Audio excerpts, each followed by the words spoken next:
Yes, everybody. Hope you're all doing fantastically well. We are back with the second debrief of the week, and this one, surprisingly, I think, to all of us, based on our predictions, Leeds United grabbing the win against Crystal Palace, and we're here for a positive debrief, and we're going to be going through absolutely everything.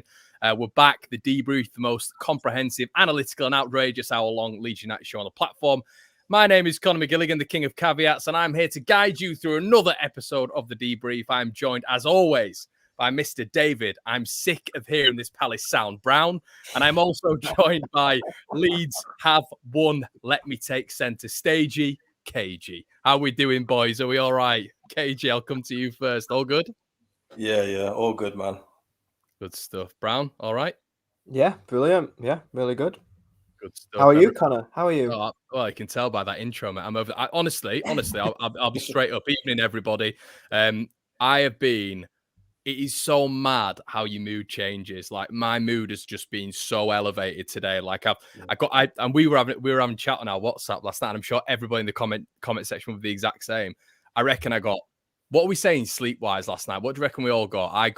I must have got 4.5 hours. I just barely got anything. I was up in the morning watching the goal back again. I went to sleep watching the goal, messaging you guys about, all tactics here, there, and everywhere in our next games. It was mad. KG. It was pretty much a sleepless night.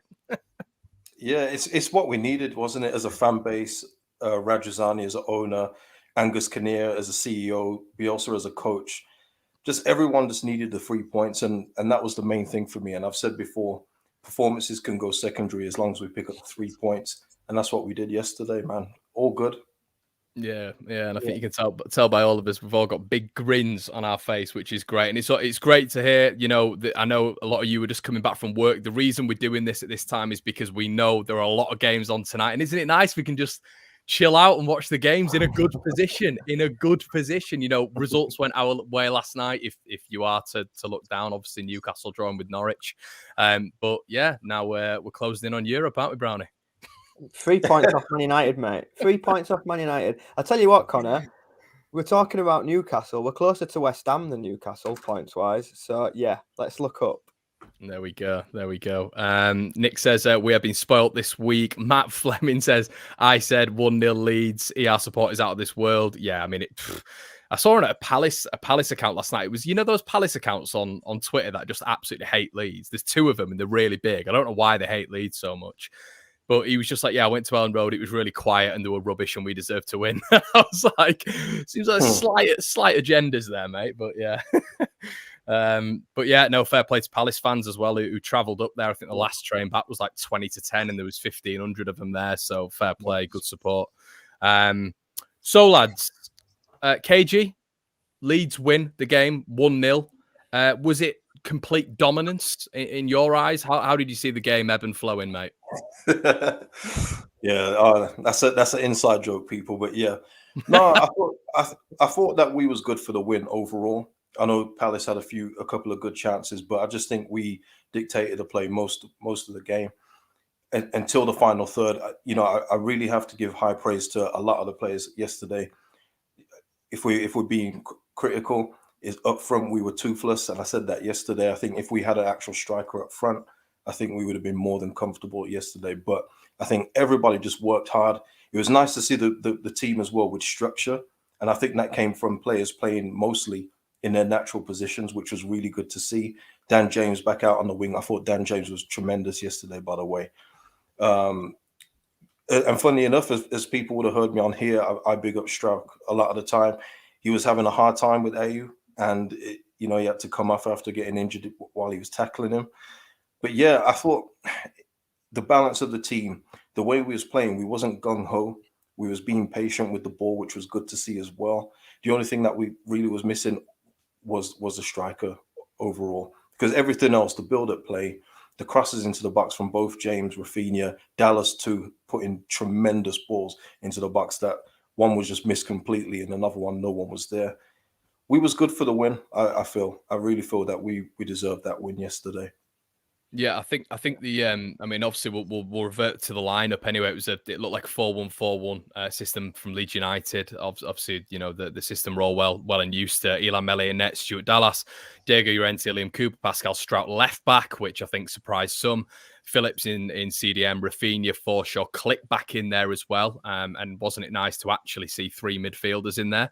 James back out wide and Tyler Roberts up front. I guess the beneficial side of it was the bench as well. You know, you had obviously Joe Gelhardt there, Jack Harrison, Jamie Shackleton, Rodrigo, Somerville. Brownie, when you saw the lineup, mate, what were your initial thoughts? Like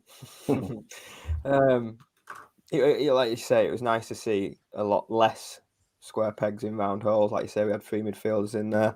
Yeah. Strike at left back over Firpo. Roberts up top, I think, surprised a lot of people. It did.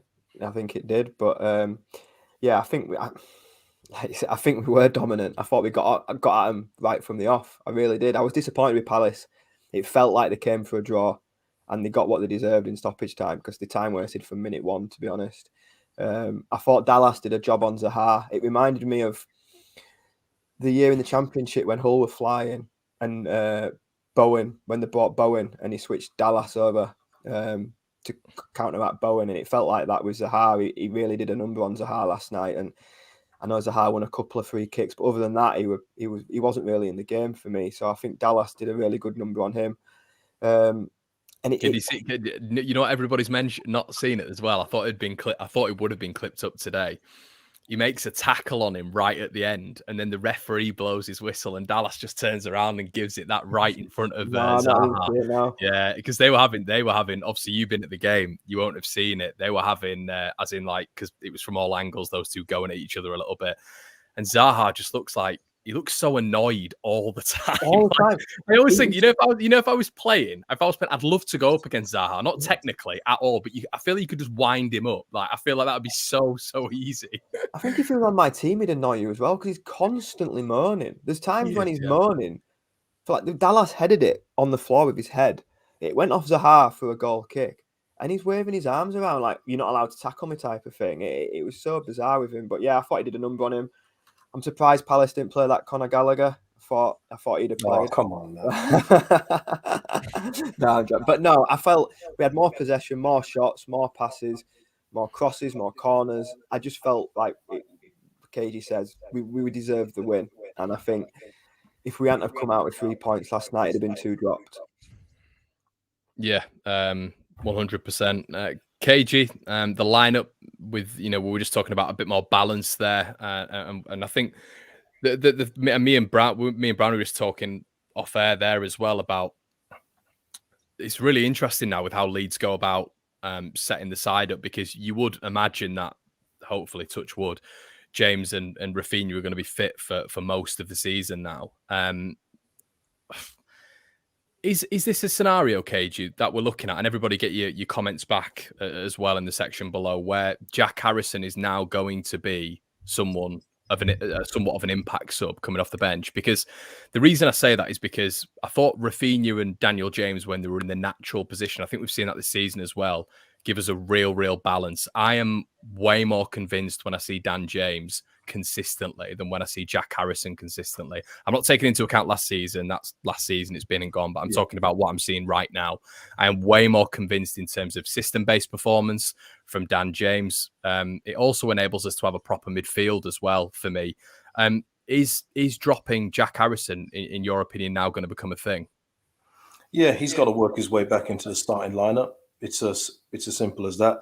And Dan James as well, what I really like about him is he had a poor game against Brighton. He did have a bad one. He was playing up front, and then when he did go out wide, it wasn't really working. But he still comes back the next game and still tries. He's still shooting. Sometimes he was shooting when he should have passed it, but he still goes. He doesn't hide from the ball. He doesn't shy away from getting stuck in.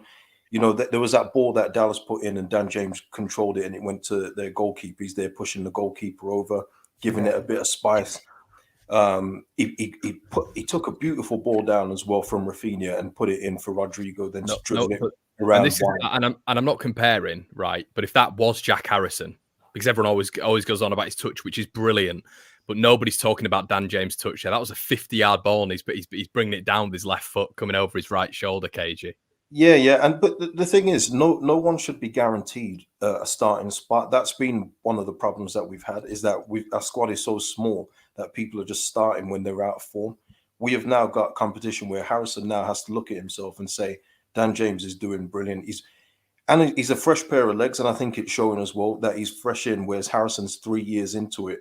You can see Dan James has got that freshness in his running. He's running way more than Jack Harrison is, and he's more effective. So now Harrison has to look in and say, I've got to do more, maybe release the ball a bit quicker like Dan James has been doing. Because Dan James is predominantly right-footed, but he was putting in some beautiful left-foot crosses. But as we said, if there was an actual striker up front, I think that we would have had way more joy and way more goals earlier as well. So, yeah, I'm really pleased with Dan James so far. Yeah, and I think this is probably why over the last few weeks I've not been as worried as some people have, because like KG and yourself kind of alluded to, the bench was so much better last night, and we still got Bamford and Ayling to come on to that. It just looks so much stronger. I mean, no disrespect to it, but it wasn't a baby, it wasn't a kindergarten bench, was it? It had some players if it needed to come on, with a couple more to come back into that. So I think Harrison probably will sit out for a little bit. It could do him good. Like KG says, he's had 3 years he's never wanted to be being injured. He's had 3 years of non-stop game after game after game, playing. So, like you say, it's a good sub to bring on. Whether it be Harrison or James, it's someone who's going to get about and be energetic. But what James had in his game last night, which a few of them did, I mean, in the Brighton game, we weren't even winning third balls and fourth balls.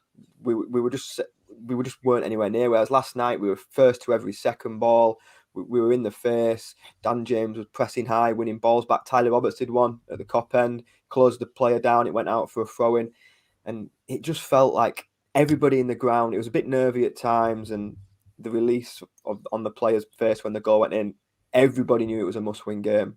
And it just felt like they were bang up for it. It really was, which is good to see, because we've mentioned ourselves off air. Ellen Road is becoming a bit of a fortress for us, which we will need. Yeah. What is it? Liverpool and West Ham are the only teams to come to Ellen Road and win, and I thought we were well beaten by Liverpool, but the West Ham game still annoys me that we didn't take something from that. Other than that, we've not been beat at Ellen Road. So we've seen. I see a few of the comments in the comment box. Ellen Road is going to be big for us. Yeah, 100%.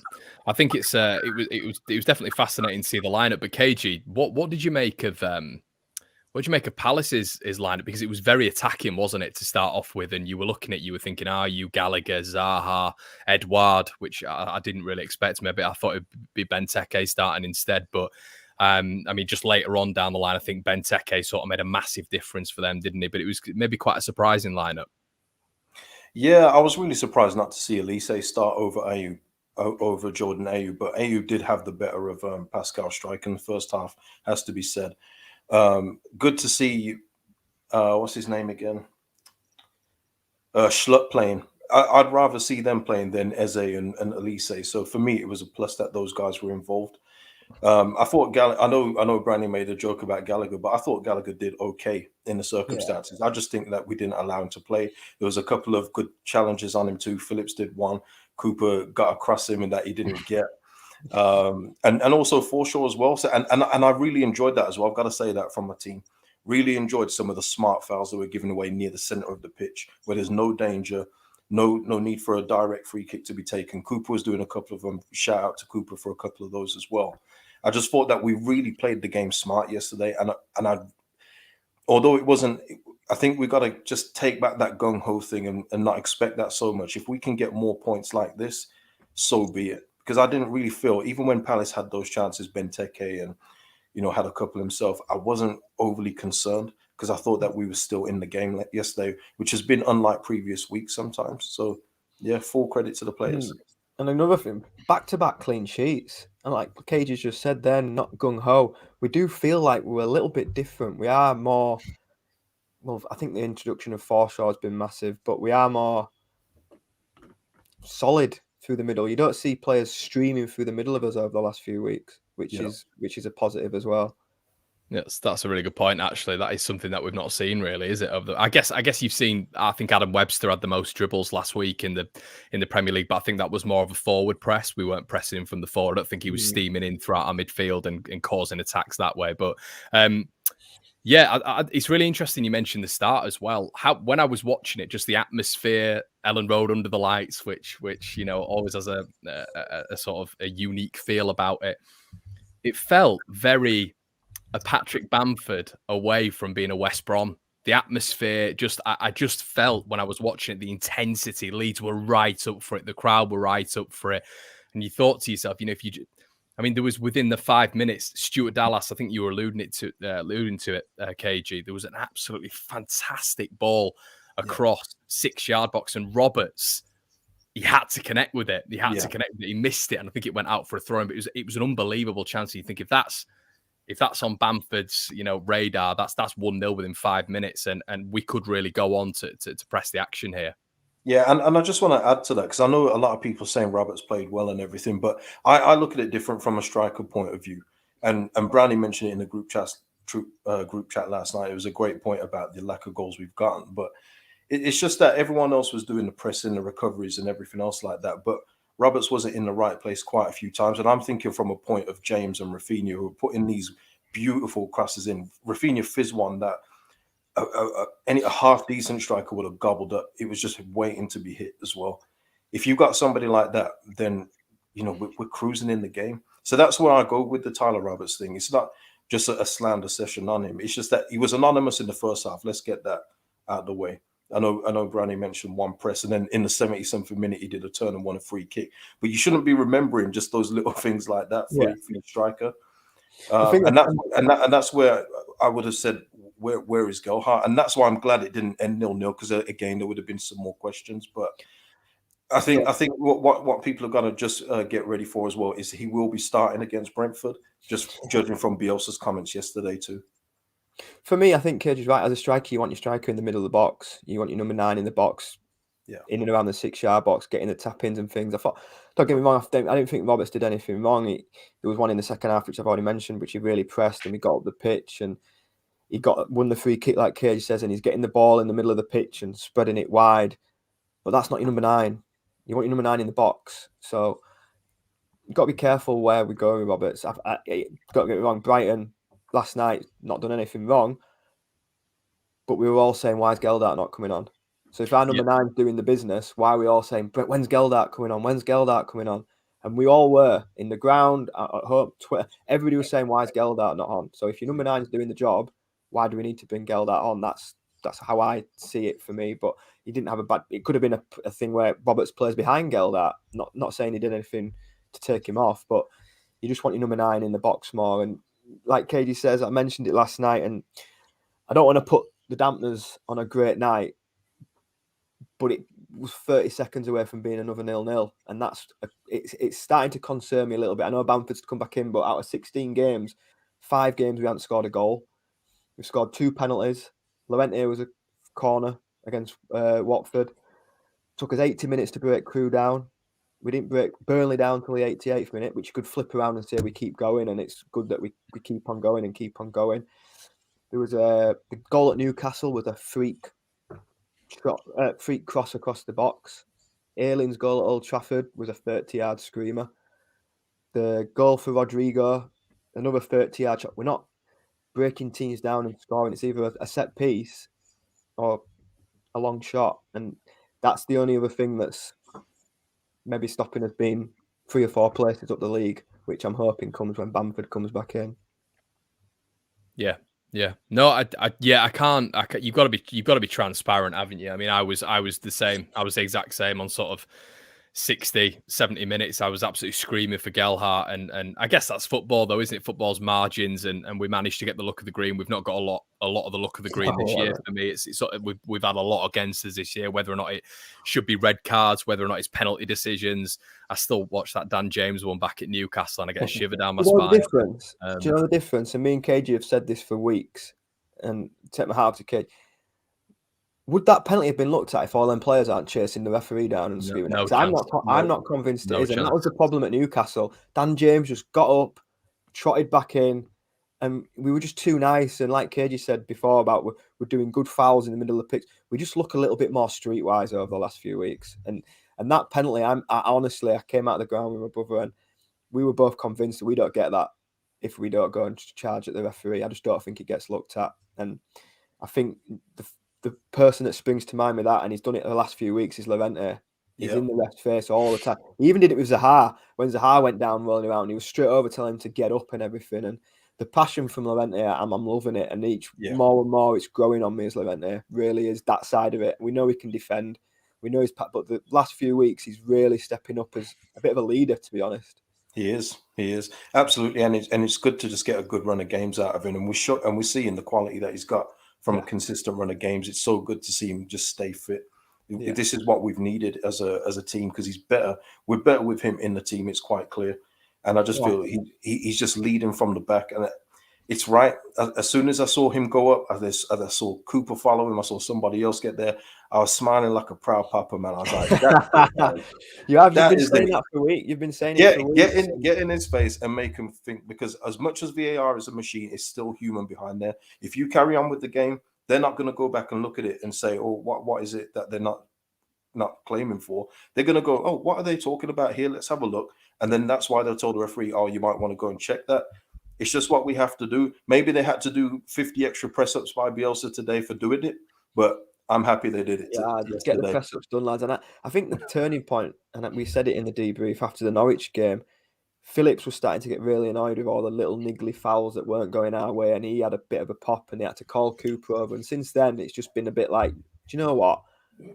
So what? We need to be at refs more, and we've seen it the last couple of weeks, and it paid off for us last night. Yeah, no, I'd completely agree with all of that. I think we should probably start waxing lyrical about certain individuals. So I want you to everybody in the chat to think about who stood out for you, who was your man of the match, etc., etc. But the first half, strange one, wasn't it? It sort of passed by. I think it was a poor first half. I don't know what you boys thought, but I thought there's a real lack of quality from both sides. It was a bit niggly. The ref was giving fouls. I thought for the first 10-15, the ref was all right, but then he started, it was I think the thing with Leeds is with the press, naturally, you have to get very, very close to your opposite number. And in this division, it seems when you get close to anybody, it's just a touch, bang, down, and the refs will always fall for it. So I felt that broke up the first half a little bit, and I think the ref sort of chose the easy route out instead of making some brave decisions where maybe Leeds could have broke KGM. What did you make of the first half, pal? It was very back and forth in terms of you give a foul, we get a foul, and everything else like that. It was very messy. There was a lot of work going on in the midfield, and then it just all fell apart when it went up front for both teams. Actually, there wasn't many shots on target. So yeah, it was just about getting through that first half and moving into the second, making the changes that we knew we were going to have to make. With Click coming off, because he didn't really help us do anything in the first half. So another game that's just passed him by. And we knew that looking at Stroik's body, he was going to have to come off too. So it was obvious that Firpo was going to come on. And I think Firpo, I know you want to talk about the first half, but I'll just talk about Firpo for a second. He started off shaky, yellow card. Shaky Stevens. Yeah, he got a yellow card in the first couple of minutes, and then when he lost the ball at some point, he was running back at right back. Did everyone see that? Yeah. He's like, oh no, Junior, please no. But he grew into the game, man. He grew into the game, and I feel like as the game was going on, he was building a bit of an understanding down that left-hand side. He was doing, again, another one that was making some really good crosses, but no one's on the end of them, which again is another issue. But he also was there as well when Rafinha took a quick free kick, put a ball in, and he got cut out, and we got a couple of corners out of it. So I think as the game grew on, his confidence grew too, and hopefully, like with Dan James, we can see more of that consistently going forward. What would you do going forward with Firpo? Because obviously Pascal, and this is why it's very recency bias, isn't it?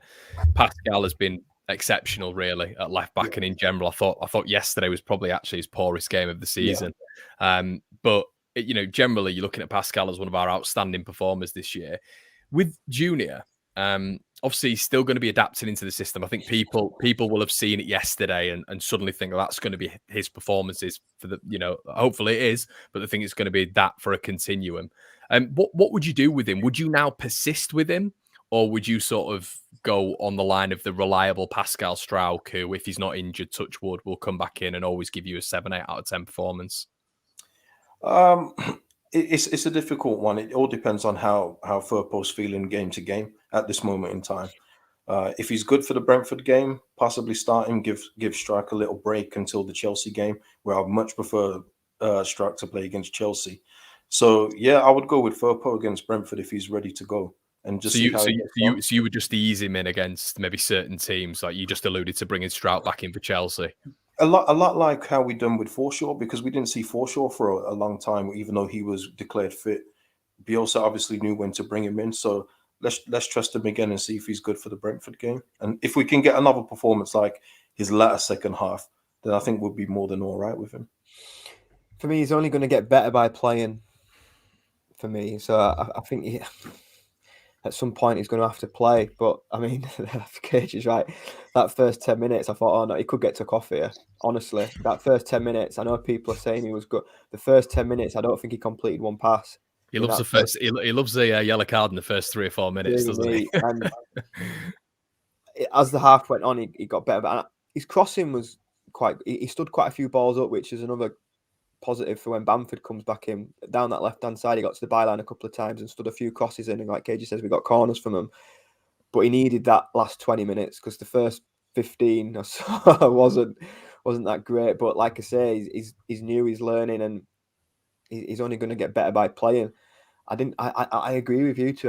There was something with Struijk last night where he just didn't look comfortable. He just didn't look like he wanted the ball. Do you know when Meslier's got it and we're trying to ball it out to left, or he just didn't look like he wanted it. And I don't know if he was injured before he went down or what, but there was something just not right with him last night. So I don't know. You guys will know better than me. But is there any news on what's up with him? Is he out? Is he back in? I think apparently it's the injury he had before, isn't it? That it's aggravated again apparently. So it doesn't sound. You might be looking at a position where Firpo has to play anyway. Yeah. It was good that he brought Firpo on because there was a few things he could have done. He could have put Dallas to the left. He could have then put Shackleton right. And I think that was a telling sign that if he wasn't having him or not, because if he'd have shuffled the pack around and not brought a left back on for left back, I think that would have been a big telling sign that he wasn't having him at all. So it was good to see him actually come on. But yeah, for me, he's a left back, and I know Struijk's been really good. But left back's got to play left back if he's going to get better. Yeah. Yeah. Guys, I mean, well, just to be clear, if we were able to do it ourselves without thinking like Bielsa, my back four would be going forward: Firpo, Struijk, Llorente, and currently Ayling. So that would be mine. Yeah. Guys, bit of housekeeping as well. There is 460 of you here. Make sure you're checking out Cage's channel. Make sure you're checking Brownie's Twitter out as well. We are here every single week with the debrief. There's 450 of you here. I want every single one of you to go and like the video. You got no excuses. Go on, slap a like on the video. It does all a massive favor. And this will be audio based as well. So if you're going to work, you're getting your lunch, whatever, you'll be able to listen to this on Spotify and iTunes. Lads, we got 300 downloads in 18 hours of the podcast being online. So yeah, massive numbers. So really appreciate that one. Yeah. So let's get back into it anyway. Can I just have a shout just before you go off the players? Just Phillips. I thought he shut a lot of people up last night. Yeah. I thought he did. I thought he was back to him, putting in big tackles, getting his body in the way. His passing was better, and I've been the first person to say he hasn't been the same as of recent weeks. But I just thought all round Phillips last night, he looked more like a Calvin Phillips. And obviously his interview after the game shuts up Jamie Redknapp as well. So all round, it was a good night for Phillips. Yeah, definitely it was. Yeah, just seeing that comment, where does Dallas play then? That's what I'm saying. When you get your players back, your squad looks better. That's the whole point. Just keeping them better. And it's competition. Like, we've seen a good performance from Jack Harrison's had to sit there last night and watch Dan James put in a good performance. So now Jack Harrison doesn't just walk straight into the team, and that's what we need to breed all the way through the team, really. And Cage's centre-half pairing of Struijk and Lorente going forward long term, that's what you're looking at, isn't it? So at some point they're going to have to play. I mean, I think Cooper has done well the last couple of weeks. I know he's got a mistake in him, don't get me wrong. But he's seeing competition for places all over the pitch, which is what we need more of. Yeah, actually, I would amend that. Ayling on the bench and Dallas right back. I don't know what I was thinking there, but yeah, that would be my back four. I think that's a pretty good back four, to be fair. Is that just question on that? Is that everybody's fit and everybody's on form? Absolutely, yeah. Because again, there's a lot of revisionist history with Leeds fans, but there was a lot of people calling for Ayling to come out of the team before he went down injured. There was a lot of people. But that's why I'm saying to you, if he's on form, because he wasn't on form, was he? So if fully fit, fully ready, fully going Ayling, would you still choose a fully fit, fully going ready Dallas over him, sort of thing? Yeah, unless Junior Firpo doesn't show anything else, than what we've seen so far, then you'd have to move back Dallas to left back, Ayling to right back, and go with that again. There you go. Makes sense. Yeah, I mean, I thought I can't believe. I mean, we talk about Stuart Dallas, but the levels again of Adam Forshaw. Yeah, I don't really know what more to say on him. I think he's just. I just can't believe. I know we're talking. Cage, I think you referenced him dipping a little bit last weekend to his standard performances, but I think we're going to get into that debate very, very soon, where a lot of us will criticize Calvin Phillips from going from an 8 every single week to a 7. It's why is he not performing? Well, he performs very, very well every single week. If he drops a dial, then that's just how football goes. And I think Forshaw's getting very, very much into that conversation of he's just going to be giving you 8 out of 10s every single week. He just looks like he's never been away. Yeah, you're right. He's come back in and he's we mentioned off air. I'm not saying Rads is right, like we said off air. If he continues like this until the end of the season, he may well prove to be right. But it's been 3 games. He's had a long layoff. Just need to see that continuously happening now. And if he carries on the way he is, he's definitely plugged a hole for us, because we look a lot more solid in that middle. He's just always in the right place. He doesn't do anything. He's not doing anything unbelievably effective where you go, wow, and get it on a highlight reel. He's just always in the right place, breaking play up, stopping play by little cheap free kicks, and he always gives the ball to a white shirt. Yeah, no, 100%. Do you think with the intensity of Leeds, especially at home, we've been playing West Ham and we've been playing Wolves and Leicester, and it's been close games, and obviously last night, it almost does seem. I mean, we're obviously pinning our hopes on Patrick Bamford, but it does really seem at the minute, especially at home, as I keep saying, that he is just the missing cog. We are creating things in and around the box, and if he's there, it doesn't have to be a fully firing Patrick Bamford as well. Just somebody who understands the positional, awareness of being in that centre forward space every single time, just to knock the ball in. I still feel, KG, we are creating chances. We're creating lots around the opposition box, maybe to take out Brighton. It feels like it's just missing him at the minute. Yeah, it is, and I've said it on many times before. Can't say it enough. We are a system team, and he's a huge part of that system up front. A lot of the things he does goes beyond goal scoring in the Premier League. It's not like the Championship where he seemed to be missing like 4 or 5 a game and everything else like that. It's the things that he's doing by keeping the ball, allowing our wingers to go forward, allowing runners from the midfield to go forward as well. He does that so well. I think it's kind of been forgotten because he's been out for a couple of months, but he's going to be very crucial when he comes back. And you're going to see a lot more, I think, endeavour as well from Rafinha, Dan James, Harrison when he gets a chance, just to put in first-time crosses instead of having to keep checking back, waiting and everything else like that, because he will be in the box waiting for the ball. I think psychologically as well, not just for us, but for the other team. Like as a defender, you've got a number 9 to mark. You've got Patrick Bamford up against you rather than a Dan James floating around, or no disrespect to Tyler Roberts, who's not prolific. So if a chance lands to Bamford, it's going to go in the net. If a chance lands to Roberts, is it going to? Do you know what I mean? That psychological edge is just occupying more defenders. They're not having a Harrison floating around, a James, Rodrigo dropping into the hole.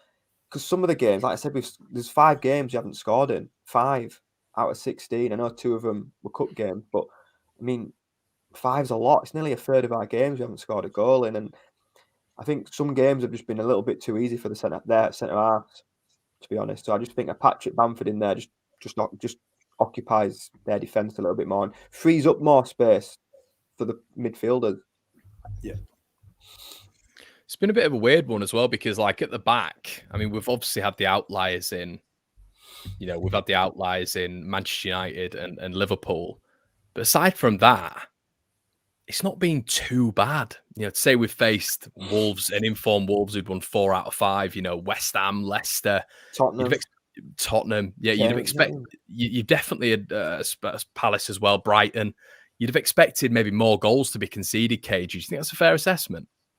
Yeah, and this is where, because, we do our match reviews, don't we, kind of pretty much after the game. And that's where Meslier comes into this. And he did it again yesterday. There's a couple of crucial saves that keep us in the game.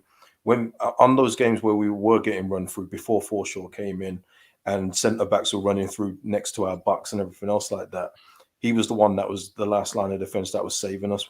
Yeah, people can talk about his distribution, but for me, his shot saving and everything else like that, his general play, coming for the ball, punching it out, he's only getting better, and it's amazing. I don't usually like talking about cost for players, but 5 million is a real steal for this guy. We've really hit the goal jackpot with him in goal, and he's been crucial in us keeping the goals out. Which is why when I hear some of my other content creators say that Leeds are this open, they always concede. Well, where's this evidence? Because apart from Liverpool and Man United, we haven't really conceded all that many. It's just that we're not scoring any goals. And KG, you also look at the last 10 of last season where it was a fortress at the back, very, very pragmatic in how we went about it. And I hate that narrative. Leeds are so open.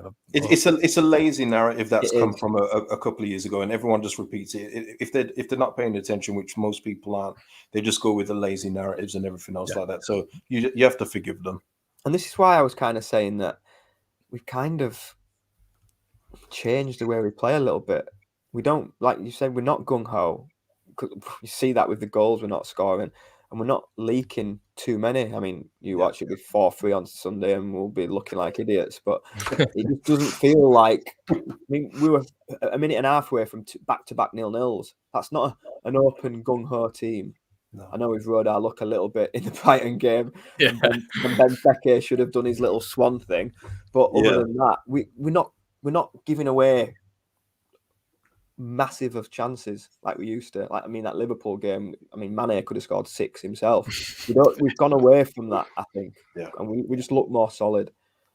Yeah. No, 100%. By the way, Brandon, just for future reference, that Benteke celebration is called the Silencer. It's by LeBron James, but that's it. Carry on, Connor.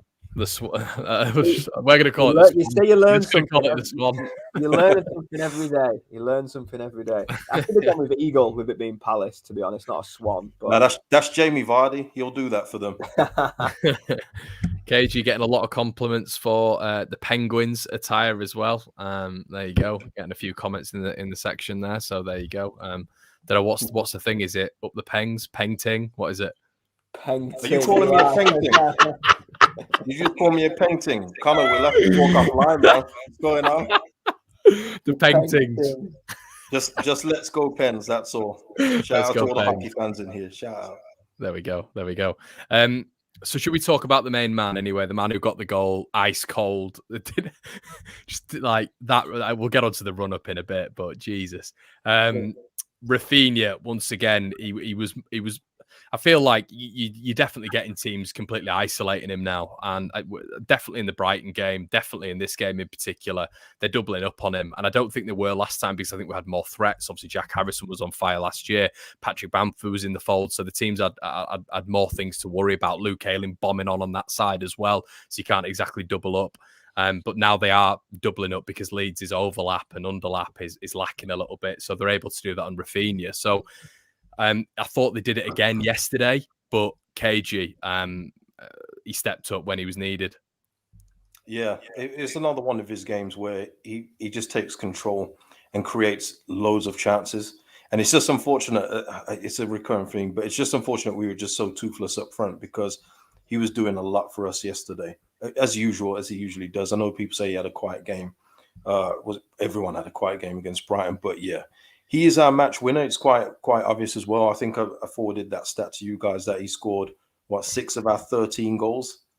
That's KG, did you find it interesting, just as a caveat? Did you find it interesting that obviously Rodrigo, I believe, had been in it was the Wolves game, wasn't it, where Rodrigo stepped up and put it in? I don't know if Rafa was playing that game. I don't think he was. But did you find it interesting that Rafa stood up, took, because normally it's recency bias, isn't it? Rodrigo would have got the pennies on the pitch and he would have taken it. I was quite surprised by that. I thought you'd have seen Rodrigo grab hold of the ball. No, if you remember the Wolves game, it was the team started playing when he had to get substituted off injured, so he wasn't on the pitch. Yeah, but what I'm saying is the last penalty we had, he scored. So normally there's a continuum there. Oh, no. If you make your best penalty taker and your best player who's good at penalties take the penalties. So Rafinha is obviously the next one up. I think it's probably Bamford first, isn't it, these days? But yeah, for me, if you're giving me the offer of the two players, I'm taking Rafinha every day. You give it to Melier before Rodrigo. I really... Give it to an injured Stroud. Oh, yeah, absolutely. Yeah, no. You trust Rafinha. I trust Rafinha with everything because, like I say, he's one of our very few players. He is our best player. Let's not mix it up. Oh yeah, he's our best player, and he can play in any system that he wishes. He's I just trust him with anything. If it's a last minute free kick, I trust him with that. Yeah, let's go, man. Rafinha is he's just top class, and we're gonna really miss him if he ever does go. Hopefully he doesn't, but when he does go, we're gonna really see just what that guy just give to this team. And I see it now. I'm not taking him for granted. I'm fully aware that he is a player that a lot of teams are going to be coveting, but we've got to enjoy him now. And he's a reason why, even though we're in a battle, why I just can't think of Leeds United finishing 18th, 19th, 20th, because he's no one else in these bottom teams has got a player like him. No one. No. We'll honestly, and I stick by it, I think we'll be closer to 10th than 18th come the end of the season. I really do. Yeah.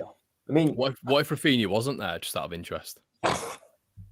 But you can say that about any team. You can say that about anyone. You could take Pookie out of Norwich and they'd be down already, I guess, couldn't you? Yeah. Now people used to say that about Jamie Vardy when Leicester won the league. It's like, what if Jamie Vardy wasn't there? Well, he was there, and Leicester didn't win the league. So, hypothetical situation, mate. It's a hypothetical situation. No, it could happen next year. So we've got to recruit well, haven't we? If that does happen, it just shows the character of him, though, because from that penalty there was a long time. It felt like a lifetime waiting for that penalty to get taken. Honestly, he had so much time to think about it. And then after all that, 3 or 4 minutes, he did a hop, a skip, made that keeper just stand there, and he's just, everybody went silent. The ground went silent. I think you'd heard a pin drop in Leeds, let alone Ellen Road. It was just... do you know what the worst thing about it was? I think he expected the keeper to jolt a bit, and he didn't. Yeah, he didn't. I thought he'd missed. I thought he'd missed because I was staring at the net, and the keeper didn't move, and it sort of like threw it, but yeah, it's gone in. So, and he celebrated with a lovely dance after. That just shows you that this guy is just so carefree, just loving his football. Let's go, man. Honestly, I think he loves it. Like when he does. He's coming over, getting the crowd going. He's come out. Obviously, it's PR, but he's coming out in the press the last few weeks saying how much he loves it. He wants to win everything with Leeds. Doesn't have to say that, though. He doesn't have to say that. You're right. He doesn't have to say that. And he's got into the Brazil squad through playing for Leeds. So you never know. You never know. I don't think he's going anywhere this season. Let's put it that way. No. I'm on the thinking now. And I know it's hard to think that he won't go next summer. But I really do believe if Rads is serious in what he's saying, that he'll talk to Phillips, he'll talk to Rafinha, forget Rodrigo. He'll talk to these two in the summer and say, listen, guys, we're really going to push for top 6. This is what we're going to do. And I think that might be the key for him staying for another year. Yeah. Well, I think when he came in, he obviously knew it was a project for a newly promoted team. So that project hasn't changed. And I think that's the only key thing about where we finish this season. If we're finishing 16th, 17th, it's going to be a harder sell to the players to keep them.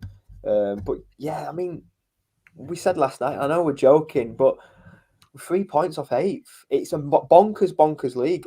A couple of weeks ago, Wolves were down near us. I mean, quick look, the 6th. They've had 2 or 3 wins in the 6th, and I think that's the league there's the top. There's Liverpool, Man City, Chelsea, which the top 3, and then everybody else is just concertina together, and a couple of wins in this league. We used to say that in the Championship, a few wins and it bumps you out. I think the Premier League's got very much like that. A few wins, and you got. I mean, I couldn't believe it when I heard we were 3 points behind Man U. Honestly, I couldn't, because it's bonkers. I think the good thing about it as well is like what that win did last night was not only was it like severe relief, especially what was off a poor performance against Brighton, but we still did get a point somehow. But I think it's we looked at these 3 games coming up, and if you'd have said 7 points in 9, if we are to beat Brentford, we're all sort of expecting to beat Brentford now. We're all pretty much saying we're beating Brentford. I think we will. I think we'll. The predictions are going to be great this week, by the way. I'm not changing my mind this week, because I said we'd beat Palace all week. I'm not changing my mind. I said we'd get 7 points, and then I put us to draw with Palace. So I'm not changing my mind. I'm going first. You're not getting them in my head, and we're beating Brentford. I've not finished yet. But yeah, no, you've got me off my train of thought now. I was going somewhere then. All aboard the European train. That's what you're about to say. I'm joking. Oh man. No, I think it's just it's a big thing, isn't it, in terms of us going forward and confidence and all this sort of stuff. And I think the good thing about the December month is now if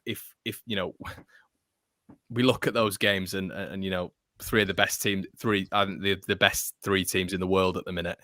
So we're going up against them all away from home. So it's going to be difficult. But what I will say is, if we get 3 points against Brentford, the positive is, even going into these 4 games, let's say we are to lose, but Bamford comes back in and we put a really good performance in against Manchester City. Ayling then comes in and we put a really decent performance in against Chelsea or whatever. I think there are still going to be Leeds fans who are going to take it into context and be really encouraged by it. I'm just going to go on to, I've just had a donation at $50. Colin, the guy's a legend. He's always here supporting. So thank you so much, Colin. Hi, lads. Wife had a baby boy during the last... Wow. Congratulations, Colin. Tell us though, Colin, whose voice made it happen? Oh, good God. I hope all is well. Hope baby and wife. Yeah, hope it's well. Yeah. But yeah, whose voice did make you wife? Sorry, Colin, I've not read that out because the mic was giving me dramas. I'd have cut these 2 morons off a second. I think she went into birth when someone said we're going to get battered by Crystal Madrid. This guy. Can we just please read Colin's super chat out, please? So Colin, congratulations, amazing. What's the boy or the girl's name? Let us know. Great to see the lads surrounding the ref for the penalty. Deserved the win. I felt maybe this is the beginning of some luck our way. LUFC Ireland. There you go. Thank you so much, Colin, and congratulations, buddy. So yeah. You had a baby and Connor had kittens over Palace. There we go. To be fair to Colin, get him to send his address and I'll get the baby something. That's from me. From One Leeds. We'll get the baby something. We'll send him a Peng Ting hat or something like that. Right, okay, boys. We've gone for 50 minutes, which is amazing. I don't know how on earth we've done that, but we have. We always get some good opinions out there. But next up, we have Brentford. Pontus Jansson returns to Ellen Road for the second time. I think his first time was when we came. We beat them 1-0. Helder Costa, Eddie Nketiah, assist and finish. Leeds won the game 1-0. And he got a good reception, to be fair to him. But I think we should go into this game positive. Shock horror. Connor said something positive. But I do believe that for this game. I think I didn't expect last night. I don't think many people did, apart from Brownie, obviously. But I think we can go into this with a lot of encouragement. I do think it does depend on team selection once again. But KG, will come to you first, mate. When you see Brentford, it's been a bit of an iffy start, but I think it's been a good start for Brentford. It's been decent, but what happened is that they played well against Arsenal and Liverpool, which automatically bumped up all the compliments they were getting. Because other than that, and they've Chelsea. And Chelsea. But this they did all right. They've done okay, but they haven't overly impressed me. They're not playing like Sheffield United did a couple of years ago. They're not even playing nowhere near what we did last season. They've lost their first choice keeper, And it's a little thing, but it could matter. But they're playing tomorrow. We're gonna have like 2 extra days rest over them come Sunday. It's a good So point. That. Good point. yeah, so for me, we're at home again.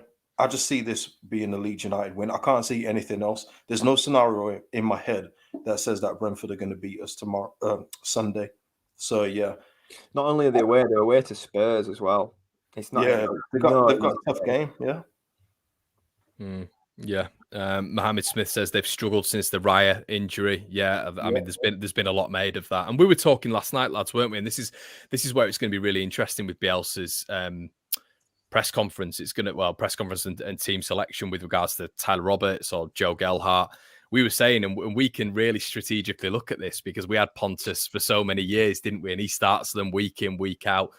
And we're saying last night, weren't we, that he always struggled against you, Billy Sharps, Scott Hogan's, the small nippy strikers were able to always. Do you remember Neil Mopey, by the way, at Griffin Park for Brentford when he played Janssen down there when he got absolutely taken apart by Neil Mopey, and it used to happen all the time. So it's going to be interesting, isn't it? Because stylistically, Bamford, if he was fit, might not be well matched to their defence. It might be a Joe Gelhardt.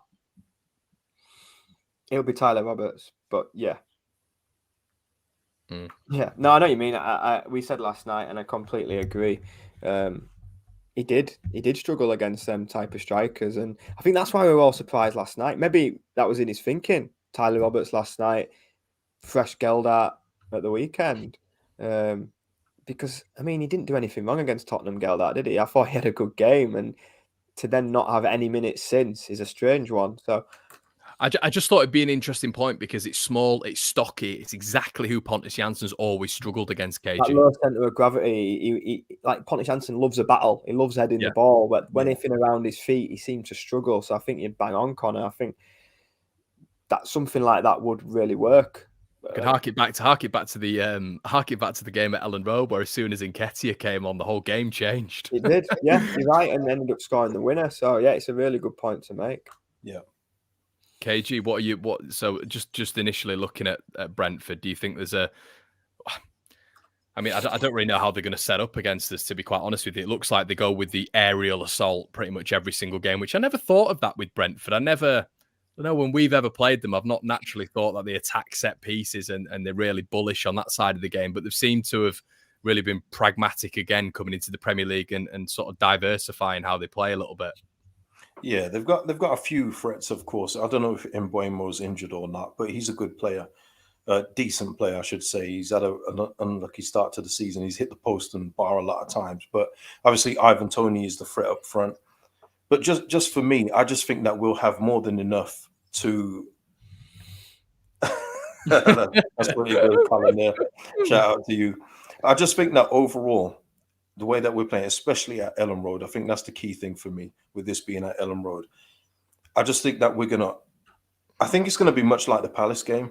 I don't think it's going to be a high score line. I think because again, I have to go back to it. I think with Bielsa's comments yesterday about Tyler Roberts, I just see him starting again. Me personally, I would stick Gelhardt up front for the reasons that you've said. For reasons before that, what you said, Connor, but you made a great point with that about the small strikers. He does struggle against people getting around him. That's when he's always liable for a yellow card. He gets frustrated. We know Pontus Jansson. And I would put Gelhardt in there against Brentford, but we are going to see Tyler Roberts start again, unfortunately. So that's why I'm going for oh, no, we're not doing our scores yet, but that's why I think it's going to be much like the Palace game yesterday. I mean, for me, I think Kurt's right. We've not seen us free-flowing scoring-wise. They've been tight games, everyone we've played in. Brentford did get off to a good start. They drew with Liverpool and beat West Ham away. But since then, beginning of October, the bubbles burst. They've won 1 in 7. Yeah. I mean, with the run of games, I think you'll see the Leeds players like they were last night, knowing that this is a big game. We need to win it. Yeah, I was gonna say, is it for you to, obviously going into the games that we're going into in December? Is this another must win? Yeah, they're not daft. Yeah. The players aren't daft. They know they're coming to go play against Chelsea, Man City, Arsenal, and Liverpool on Boxing Day. They're not daft. They know that they need points on the board before they go into them games. Anything from them 4 games are a bonus. If you beat Brentford tomorrow, you sat on 18 points. You need another 20 and you stay up. And I guess we've beaten two of the promoted sides this year. You have to be looking at this as a promoted side. I know Brentford have been teetering on. I'm more confident tomorrow than I was last night, and I thought we'd win last night. So we said before Brighton, the 2 home games back to back are must-win games. We've won one of them. Just got to do the job with the next one. And I think I hadn't thought of this. I think Cage's point's a massive point. They play Thursday night. Yeah, well, it's Christoph has just said here, if Norgard or Canos get a yellow against Spurs, that's brilliant. Thank you so much for that, Christopher. I wouldn't have, obviously we wouldn't know that, so thank you. Norgard obviously was a massive player for them in the Championship. Canos has been a feature this year regularly as well. I think he played in the last game as well, Canos. So yeah, that's massive if you get. But I guess. Well, it doesn't really matter to us. I mean, I guess it does in terms of our games going into December. But if Cooper picks up another yellow, if Rodrigo picks up another yellow, Cages like that.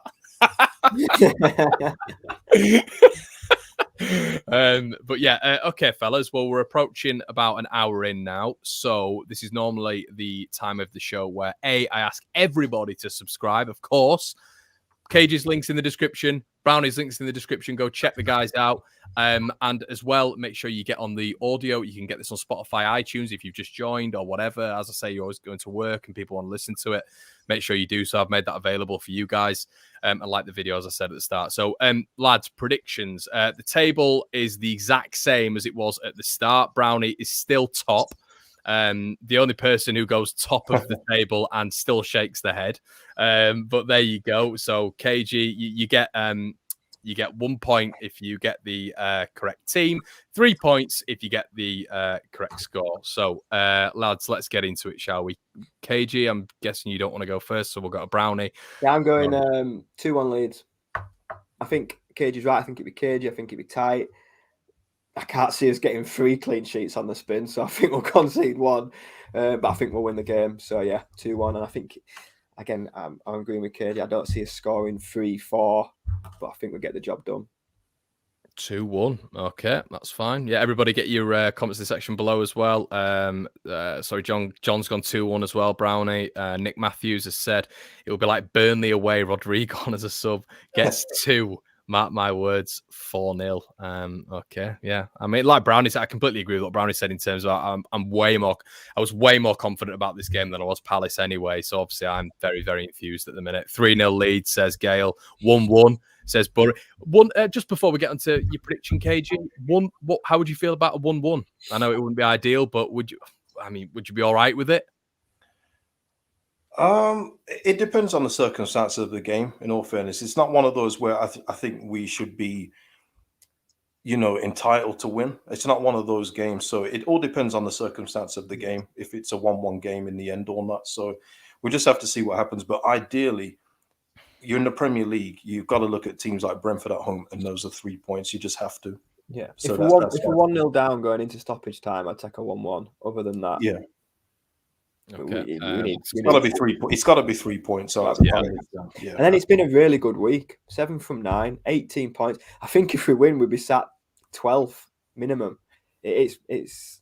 And I guess the pressure is, if teams around us suddenly, like KG said last week, it seemed like there was a period, and teams have still got to play in half an hour's time of teams picking points up in and around us all the time. It seems, and that's how it always is if you're in a promotion battle or a relegation battle. And it does feel like that. So Leeds we have to just keep picking up points, otherwise teams will also pick up points and the gap will close, I guess. But KG, then, sorry mate, go on.